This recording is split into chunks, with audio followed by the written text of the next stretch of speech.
Holy shit. Can I just say this is probably the most hype thing the show has ever done?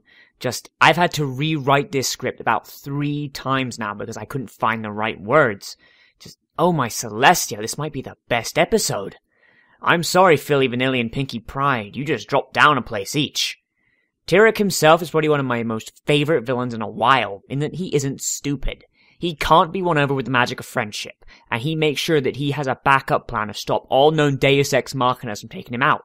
Basically, he's Queen Chrysalis if she'd neutralize the elements of harmony before starting her invasion. He is Discord without morals. He has a plan, and he has a reason for what he does. He hungers for the power that the ponies have over the natural world, the inherent magic that all ponies have within them.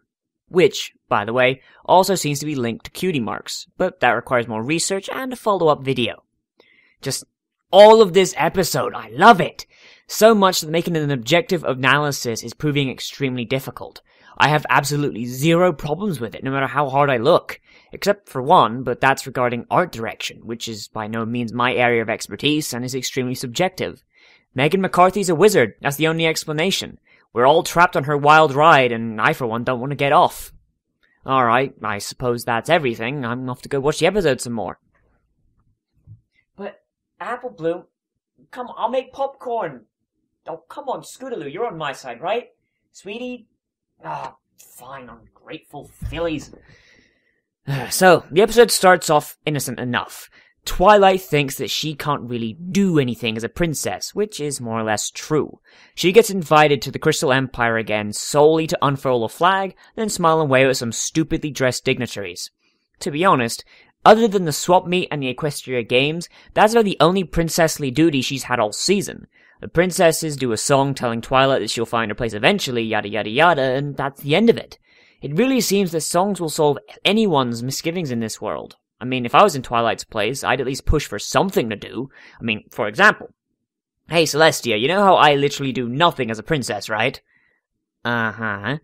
And I live in a massive library? Uh-huh. Maybe I could be Princess of Education or something. I mean, other than Canterlot, it seems that there's no higher education than elementary school anywhere in Equestria. That might explain why every pony is so easily fooled. Bam! Princess of Books is born. All hail Book Princess, and may we never incur her wrath. Of course, that falls to the side as Tyrek is introduced by way of draining the magic of a unicorn in Canterlot, which of course terrifies the princesses to the point where they must turn to their one weapon against such a powerful being. The only thing that can be trusted against an entity as powerful as Tyrek.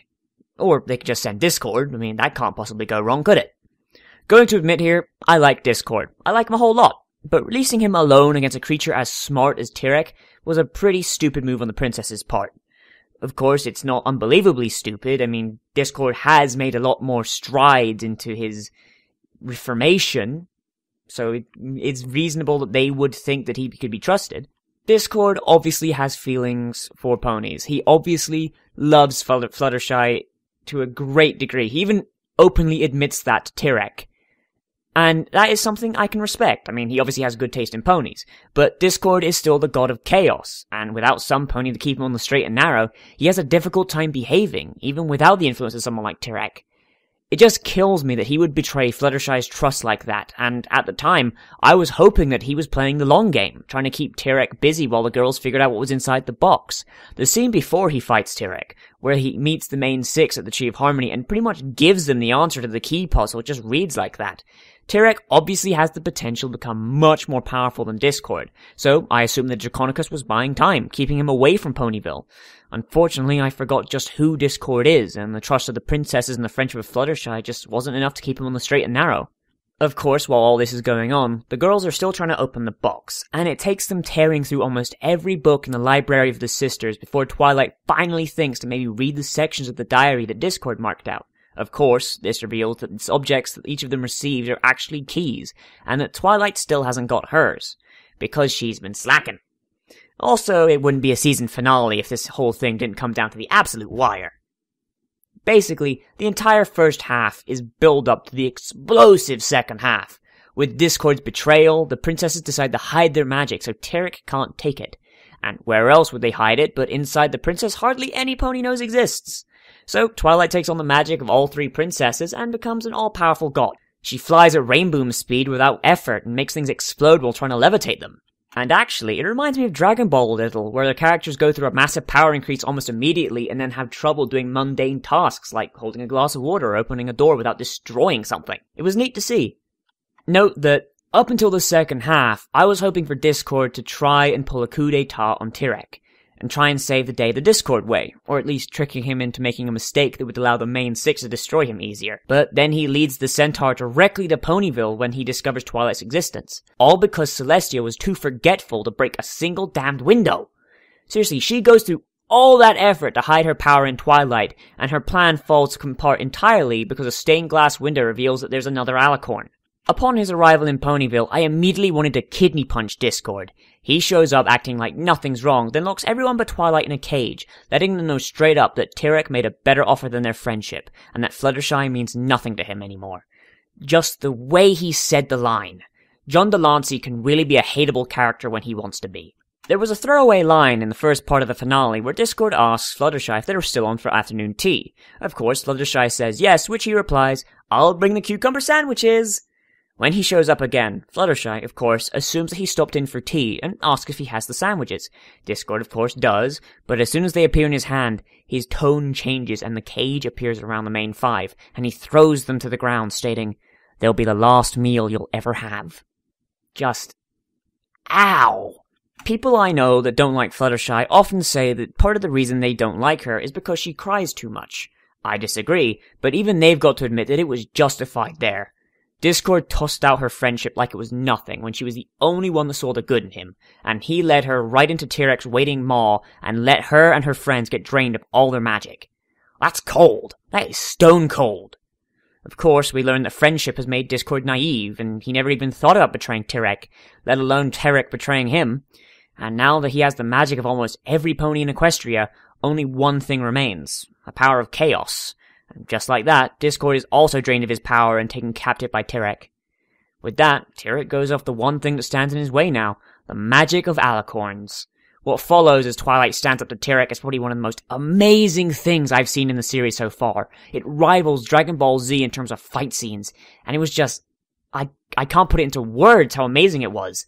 It was a battle of the titans as Twilight uses her new power to stand up to what basically accounts for a god and start winning, pushing it to a stalemate. Twilight no longer plays God. Twilight is a god. Of course, we don't make it through that battle without a few casualties. Farewell, library. We'll miss ya. This brings me to Tyrek's aforementioned trump card. If Twilight surrenders her magic, Tyrek will allow her friends to go free. This is a lose-lose situation for Twilight. She can't beat Tyrek without Alicorn magic, but if she doesn't surrender it, her friends' lives are forfeit. Of course, this is just what Twilight needed to awaken her key. By bargaining for her friends' lives instead of keeping her power, she teaches Discord the true meaning of friendship, giving Twilight her rainbow eyes and revealing her key to be the medallion that Tyrek gave to Discord. Totally drained of all magic, the main six finally open the box and reawaken... rainbow powers. You know, I was really hoping these designs were a hoax, or that they wouldn't appear in the show. I love the finale, I really do. I love the entire story and everything to do with it. To the point where it's made my job hard because there's almost nothing wrong with it. The pacing is excellent, the characters are on top form, but this shit right here.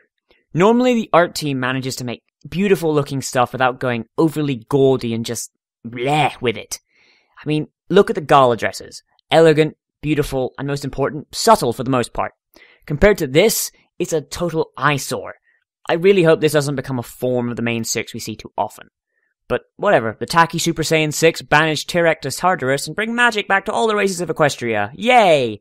But then the box does a thing. It flies off to the center of Ponyville and grows into a giant crystal tree palace. You know what? I don't hate this one.